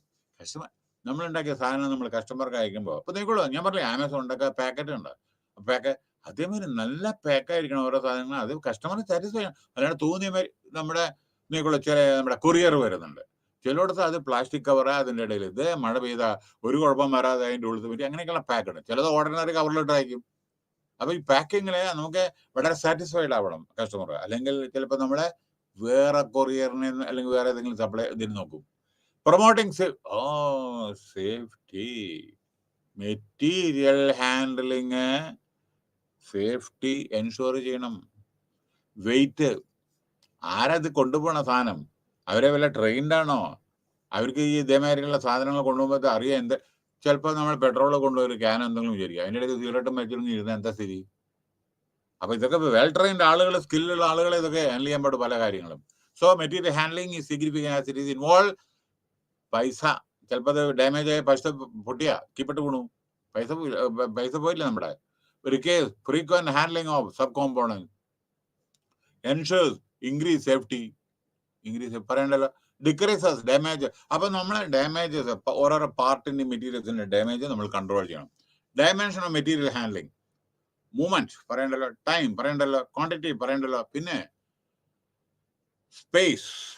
ഇതെന്താ അറിയോ, നമ്മളെ ഓരോരോ സാധനങ്ങൾ മൂവ്മെന്റും സമയത്തിന് നമ്മൾ അയക്കുക, പിന്നെ പറഞ്ഞ ക്വാണ്ടിറ്റി മാത്രം അയക്കുക, അല്ലെങ്കിൽ ബാലൻസ് ക്വാണ്ടിറ്റി തിരിച്ചു വരും. പിന്നെ നമ്മളെ അയക്കണ സമയത്ത് സ്പേസ് പ്രോപ്പറായിരിക്കണം, അല്ലെങ്കിൽ എന്ത് പറ്ററിയോ? ഇതിനെ കൂടെ ഞാൻ ഒരു ചെറിയ ഉദാഹരണം പറയാം. വേണ്ട സ്പേസ് അതിൽ വേണ്ട കുത്തി നടക്കാൻ പറ്റില്ലല്ലോ ട്രക്കില്. അതിന് കയറി ചെയ്യുന്ന കപ്പാസിറ്റിയിലേ പറ്റൂ, ഇത്ര ടണ്ണ് ഇത്രയല്ലേ പറ്റൂ. അതിൽ കൊണ്ട് അയറൺ റോഡ് ഇതേമാതിരി സ്റ്റീലൊക്കെ അതിനെന്തുണ്ട്, എത്ര കയറി ചെയ്യുമ്പോഴേ അതിനെ കുത്തി നടത്തേണ്ട സമയത്ത് അവിടെ കിടക്കും, ടയർ പഞ്ചറായിട്ട് അവിടെ കിടക്കും അല്ലേ. പറ്റാവുന്നല്ലോ ഈ സ്പേസ്. ഈ സ്പേസ് നമ്മളെ ഈ ആവശ്യമില്ലാതെ നമ്മൾ ഏതെങ്കിലും ഒരു സാധനം മേടിച്ചിട്ട് ട്രാൻസ്പോർട്ട് ചെയ്താ ചില സമയത്ത് ആ സ്പേസിൽ അവർ വേറെ എന്തെങ്കിലും മെറ്റീരിയൽ സ്റ്റോക്ക് ചെയ്തിട്ട് നമ്മുടെ സാധനത്തിന് കേടുവരും. നമുക്ക് എത്ര മെറ്റീരിയൽ അതനുസരിച്ചുള്ള കാരിയർ ഇതേ പാടൂ. നമുക്ക് ചെറിയ കാരിയർ മതിയോ, ട്രക്ക് വേണോ, അതനുസരിച്ച്. ഇപ്പൊ ഞാൻ ഉദാഹരണം പറഞ്ഞു, ഞാൻ when I was transferred from Chandigarh to Hyderabad, two different departments, government department. ഞാൻ അവിടുത്തെ ട്രക്ക് വലിയ ട്രക്ക് ഉണ്ടായിരുന്നു, പക്ഷെ അതിന്റെ ഫുൾ ട്രക്കിൽ എന്റെ സാധനം ഉണ്ടായിരുന്നില്ല. അപ്പൊ കാറ് ലോഡ് ചെയ്തു, അത് ചെയ്തു. എന്ത് പറ്റിയറിയോ? 70% ഓക്യുപ്പൈ ചെയ്തുള്ളൂ ട്രക്ക്. എന്റെ മെറ്റീരിയൽ അത്ര ഉണ്ടായിരുന്നുള്ളൂ. ബാലൻസ് 30 വലിയ ലോങ് ആയിട്ടുള്ള ട്രക്ക് ഉണ്ടായിരുന്നു. അപ്പൊ ഫ്രിഡ്ജ് ഇതെല്ലാം കഴിഞ്ഞപ്പോഴേക്കും നോക്കും ഒരു 30% ബാലൻസ് ഇത് കമ്മിയാണ്. എന്താ പറ്റിയേ? When the truck reach Hyderabad, എന്റെ കാറ് പപ്പടം മതിയായിരുന്നു. കാരണം എന്താന്ന് വെച്ചാൽ ഒരു സ്പേസ് കണ്ടപ്പോ വഴിയില് മറ്റുള്ളവരുടെ സാധനം കൂടി ആയിട്ട് വഴി കൊണ്ട് വെച്ചു, ഹെവി വെയിറ്റ് ആയിട്ടുള്ള കാറിന്റെ മീത്. അപ്പൊ അവിടെ ചെന്നപ്പോ ഞാൻ ഡെലിവറി എടുക്കാൻ പോണ സമയത്ത് ചപ്പിരിക്കുന്നു നമ്മുടെ കാറ്. അപ്പൊ ഈ സ്പേസ് അനുസരിച്ച് നമ്മൾ വാഹനം മേടിച്ചിട്ടില്ല എന്നുണ്ടെങ്കിൽ അവരുടെ ബാലൻസ് സ്പേസ് അവർ വേറെ മിസ്യൂസ് ചെയ്യും. അപ്പൊ സ്പേസ് ഓരോരോ ദിനം ക്വാണ്ടിറ്റി ഇതിനൊക്കെ വളരെയധികം നോക്കുക. നമ്മുടെ കന്നുകാലികള് ഒരു ട്രക്കിൽ കയറ്റി, ആന, നിങ്ങൾക്ക് ഒരു ട്രക്കിൽ 2 ആനയെ കയറ്റാൻ പറ്റുമോ? അതിന് സ്പേസ് വേണ്ടേ? മനസ്സിലായോ? കന്നുകാലികള് സപ്പോസ് വലിയൊരു ട്രക്കില് 5, 10 അല്ലെങ്കിൽ 15 ചോദിക്കും, അതിനെ കൊണ്ടിട്ട് 75, 55 കന്നുകാലികളായിട്ട് സ്ഥിതി എന്തായിരിക്കും? അത് അങ്ങോട്ടും ഇങ്ങോട്ടും ആയിട്ട് ശ്വാസം അങ്ങനെ വരില്ല, അങ്ങനെ പാടില്ല. അപ്പൊ സ്പേസ് വേണം. No material handling systems, yes, all the material handling equipment in the facility is required to be single unified system ആയിരിക്കണം. പ്ലാനിങ് വേണം, യൂണിറ്റൈസേഷൻ വേണം കേട്ടോ. പ്ലാനിങ് വേണം, യൂണിറ്റൈസേഷൻ വേണം. എന്താ യൂണിറ്റൈസേഷൻ? അതായത് പറയാം, നമ്മുടെ മെറ്റീരിയൽ ഹാൻഡ്ലിങ്ങില് വളരെ ശ്രദ്ധിക്കേണ്ട കാര്യം എന്താണെന്ന് വെച്ചാൽ, പിന്നെ മൂവ്മെന്റ് ഞാൻ പറഞ്ഞു, ടൈം പറഞ്ഞു, ക്വാണ്ടിറ്റി പറഞ്ഞു, ഓക്കെ. യെസ്, ഇനി പ്ലാനിങ്. യെസ്, യൂണിറ്റൈസേഷൻ പറഞ്ഞാൽ നോക്കൂ, assembling of goods as one compact load, എല്ലാം കൂടി യെസ് ഒരു ലോഡില് കൊള്ളാവുന്ന അതുണ്ടല്ലോ, അതാണ് യൂണിറ്റൈസേഷൻ. എല്ലാം കൂടി അസംബ്ലിങ് ഓഫ് ഗുഡ്സ്, എല്ലാം കൂടി ഒരു ഗുഡ്സിലെ ഒരു ഇതില് ഒതുങ്ങുന്ന അതാണ് ഇത്. Okay, unitisation. Next system simplification. ഇനി അടുത്ത് വരുന്ന എർഗോണോമിക്സ് എന്ന് വെച്ചാൽ റെക്കഗ്നൈസിങ്. നമുക്കൊക്കെ മനുഷ്യന് ലിമിറ്റ് ഉണ്ടല്ലേ, നമുക്ക് പൊന്തിക്കാനും ഇതൊക്കെ. നമ്മുടെ ലിമിറ്റും മിഷന്റെ ഇതും കൂടി, അതുകൊണ്ട് നമ്മളൊക്കെ ക്യാരി ചെയ്യാവുന്നതും, അതായത് ചിലപ്പം നമുക്ക് ക്യാരി ചെയ്യാൻ പറ്റാത്ത മിഷൻ ചെയ്യില്ലേ, അതിന്റെ ആ ഡിഫറൻസിനെ പറ്റിയാണ് എർഗോണോമിക്സ് എന്ന് പറയുന്നത്. അതായത് പിന്നെ recognising human limitation in human mechanical system. Standardisation, specification പറഞ്ഞു, ഓട്ടോമേഷൻ പറഞ്ഞു, എൻവയറോൺമെന്റ് എവിടെ ആവശ്യമിച്ചാൽ അതാണ് ഞാൻ പറയേണ്ടത്. എൻവയോൺമെന്റ് നമ്മൾ ഇവിടുന്ന് ഫിഷ് അയക്കുക വിചാരിക്കുക, ആസ്ട്രേലിയക്കോ ദുബായിലേക്കോ വേറെ ഈ ഫിഷിന് ഇതിന്റെ എൻവയോൺമെന്റ് പ്രോപ്പർ മെയിൻറ്റെയിൻ ചെയ്യണ്ടേ, അതിന് ഐസ് ഇതൊക്കെ വേണ്ടേ, ഇത്ര ദിവസം അതിൻ്റെ ഇത് ഒക്കെ വേണ്ടേ, നല്ല ക്വാളിറ്റി തന്നെ. അപ്പൊ അതിനുള്ള അനുസരിച്ചുള്ള എൻവയോൺമെന്റ്. സേഫ്റ്റി പ്രിൻസിപ്പിൾസ്, അതായത് ഇന്റർനാഷണൽ, ഇപ്പൊ നമ്മൾ പുറത്തൊക്കെ ആണെന്ന് വെച്ചാൽ അതിന്റെ ഗൈഡ് ലൈൻസ് ഉണ്ട്, അതനുസരിച്ച് സേഫ്റ്റി എൻഷുർ ചെയ്യണം. ആ ഓരോരോ കാര്യങ്ങൾ നമ്മൾ അയക്കണ സമയത്ത്, പാക്ക് ചെയ്യണ സമയത്ത് സേഫ്റ്റി എൻഷുർ ചെയ്യണം. അതായത് ഈ നമ്മുടെ സേഫ്റ്റി പ്രിൻസിപ്പിൾ എന്ന് വെച്ചാൽ നോക്കൂ, providing safe methods of handling equipment and following safety code. സേഫ്റ്റിയുടെ കോഡ് ഉണ്ട്, അത് ഫോളോ ചെയ്യണം. പിന്നെ material handling equipment, this can be grouped into 4 categories: storage, engineered systems, industrial trucks and bulk material handling. Okay, അതായത് നമ്മുടെ category storage ഒന്ന്. Okay, storage equipment, these are usually non-automatic, non-automated, used to hold or handle reserve material, buffer, അതായത് rack, അതേമാതിരി മറ്റേ shelf, അതേമാതിരി stacking frame, പിന്നെ മെസാനി, ഇതേമാതിരിയുള്ള സാധനങ്ങളൊക്കെയാണ് ഈ സ്റ്റോറേജ് എക്യുപ്മെന്റിന് ഉപയോഗിക്കുന്ന ചില കാര്യങ്ങൾ. പിന്നെ യെസ്, എഞ്ചിനീയർഡ് സിസ്റ്റം പറഞ്ഞ കൺവെയർ ബെൽറ്റ്, പിന്നെ ഓട്ടോമാറ്റിക് ഗൈഡിങ് വെഹിക്കിള് AGV, പിന്നെ automatic storage and retrieval system, automatic, അതാണിത്. മനസ്സിലായി? അപ്പൊ ഇത് പിന്നെ yes, okay, engineering system, conveyor belt ഒക്കെ ഇല്ലേ, അതൊക്കെയാണ്. പിന്നെ അടുത്തത് ബൾക്ക് ഹാൻഡ്ലിംഗ് എക്യുപ്മെന്റ്, ഭയങ്കര ബൾക്കായിട്ട് മെറ്റീരിയലിന്റെ ബൾക്ക്, വലിയ സ്റ്റീല് റോഡ്, മറ്റേതൊക്കെ നമ്മൾ അതേമാതിരി മാർബിള്, വലിയ വലിയ കല്ല്, റോക്ക്, ഇതൊക്കെ മാതിരിയുള്ള സാധനങ്ങളൊക്കെ ഇത് ചെയ്യുന്നില്ല. അതിന് ഏത് വിധത്തിലാണ് ചെയ്യേണ്ടതെന്ന്.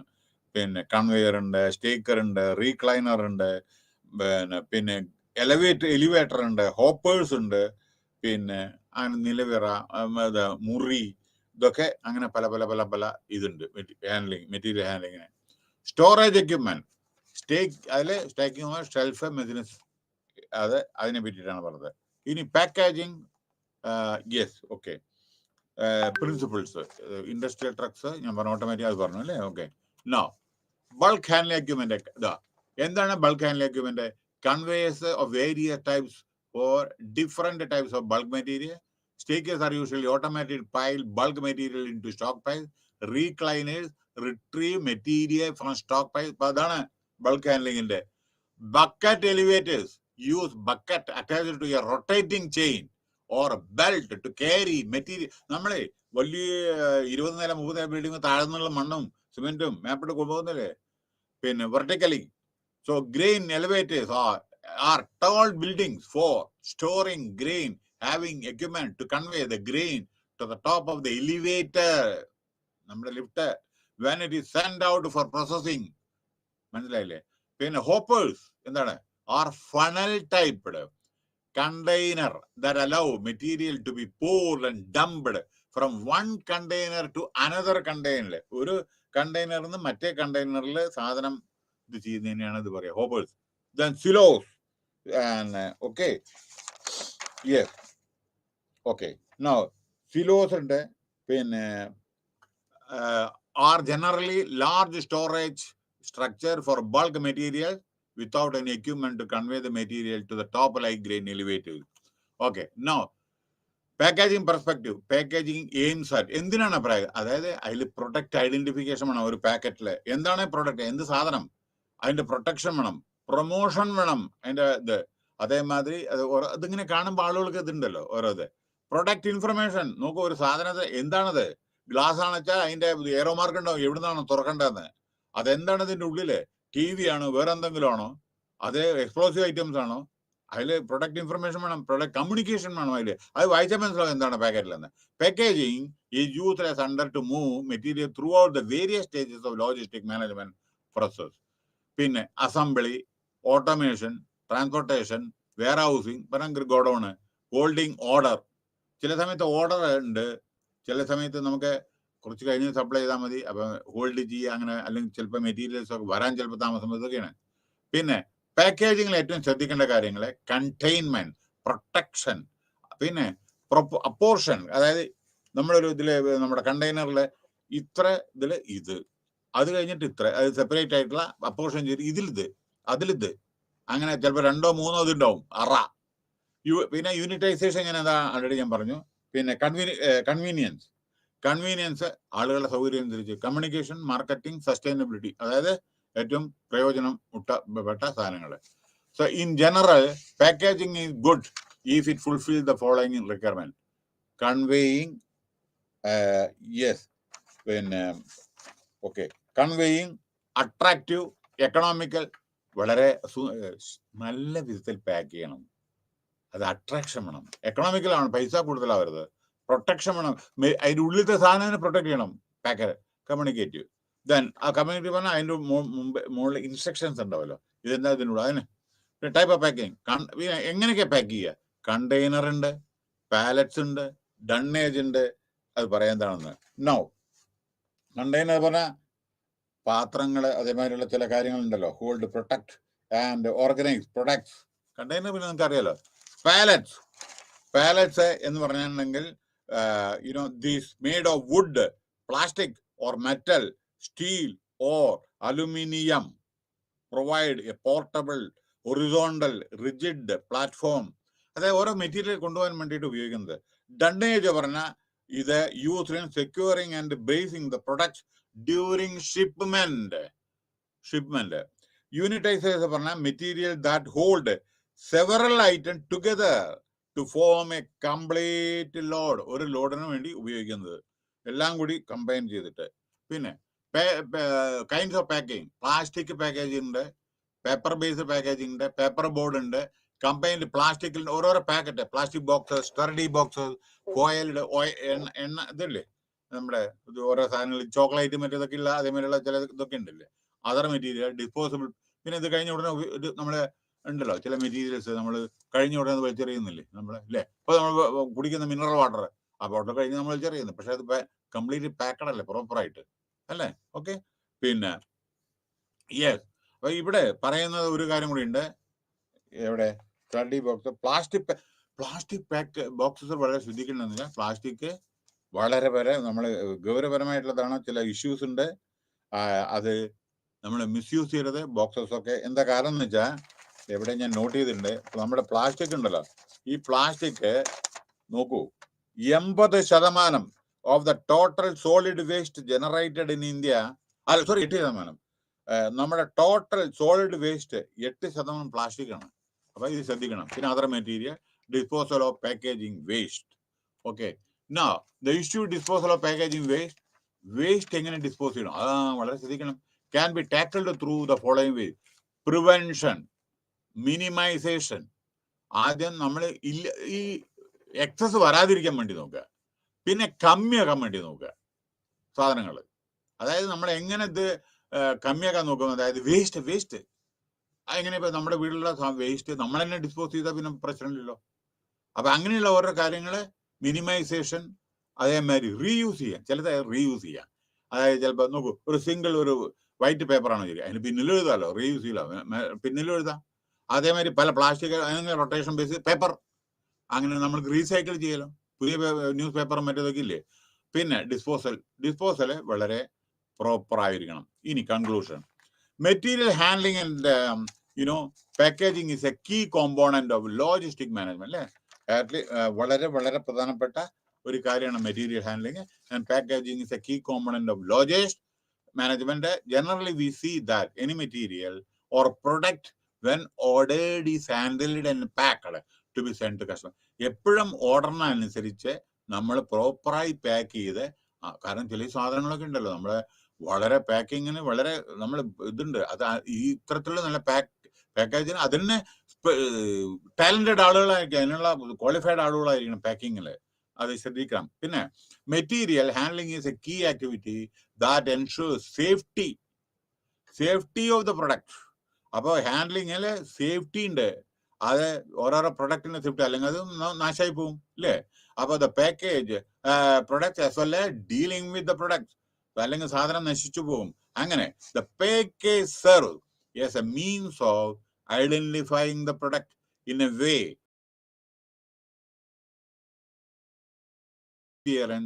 അങ്ങനെ അതും കൂടി ഉണ്ട്. അപ്പൊ നമ്മളെ ഇതിലെന്താണ് പറയുന്നത്, in this unit an attempt has been made to provide important aspects of these two activities. മനസ്സിലായില്ലേ? അപ്പൊ ഇതിൽ നമ്മൾ എന്താ ചെയ്തെന്ന് വെച്ചാൽ, എന്താണ് ഈ ഓട്ടോമാറ്റിക് ഇലക്ട്രിഫൈഡ് മോണോറെയിൽ? അതായത് it is an automated system that establishing a link between the areas of logistic centre. മനസ്സിലല്ലേ? എർഗണോമിക്സ് പറഞ്ഞാൽ അതായത് it is the science of refining the design of a product to optimise them to human use. മനുഷ്യന് സാധ്യമായ കാര്യങ്ങൾ, ചിലത് മെഷീനായിരിക്കും, ചിലത് മനുഷ്യനായിരിക്കും. ഇതും തമ്മിലുള്ള വ്യത്യാസമാണ്. Okay, thank you very much. So thus we have completed unit 6 also. Thank you very much. We'll meet later on. Okay, right.